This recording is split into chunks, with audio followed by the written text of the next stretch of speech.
ناظرین، اب یہاں سے جنگ بدر میں جو واقعات پیش آئے وہ انشاءاللہ اس ویڈیو سے شروع کیے جا رہے ہیں اور بالتفصیل یکے بعد دیگر تمام واقعات آپ سماعت فرمائیں گے۔ بسم اللہ الرحمن الرحیم۔ جنگ بدر مدینہ منورہ سے تقریباً 80 میل کے فاصلے پر ایک گاؤں کا نام ہے جہاں زمانہ جاہلیت میں سالانہ میلہ لگتا تھا۔ یہاں ایک کنواں بھی تھا جس کے مالک کا نام بدر تھا۔ اسی کے نام پر اس جگہ کا نام بدر رکھ دیا گیا۔ اسی مقام پر جنگ بدر کا وہ عظیم معرکہ ہوا جس میں کفار قریش اور مسلمانوں کے درمیان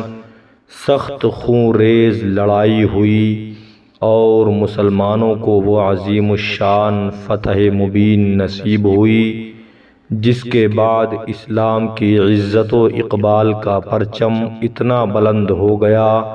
کہ کفار قریش کی عظمت و شوکت بالکل ہی خاک میں مل گئی۔ اللہ تعالی نے جنگ بدر کے دن کا نام یوم الفرقان رکھا اور قرآن کی سورہ انفال میں تفصیل کے ساتھ اور دوسری سورتوں میں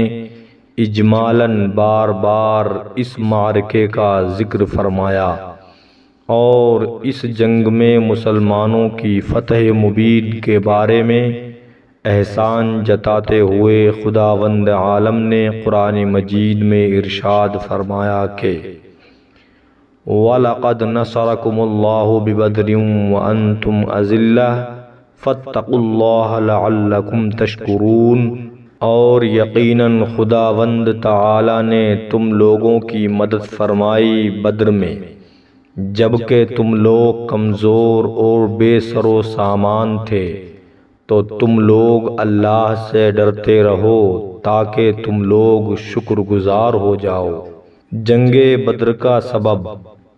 جنگ بدر کا اصلی سبب تو جیسا کہ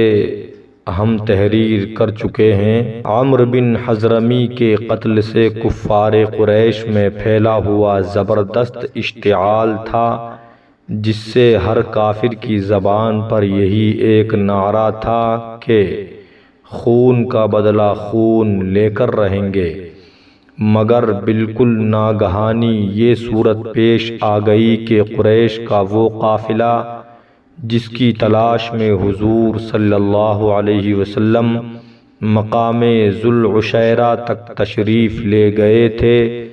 مگر وہ قافلہ ہاتھ نہیں آیا تھا۔ بالکل اچانک مدینہ میں خبر ملی کہ اب وہی قافلہ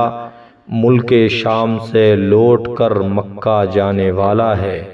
اور یہ بھی پتہ چل گیا کہ اس قافلے میں ابو سفیان بن حرب، مخرمہ بن نوفل، عمرو بن عاص وغیرہ کل 30 یا 40 آدمی ہیں، اور کفار قریش کا مال تجارت جو اس قافلے میں ہے وہ بہت زیادہ ہے۔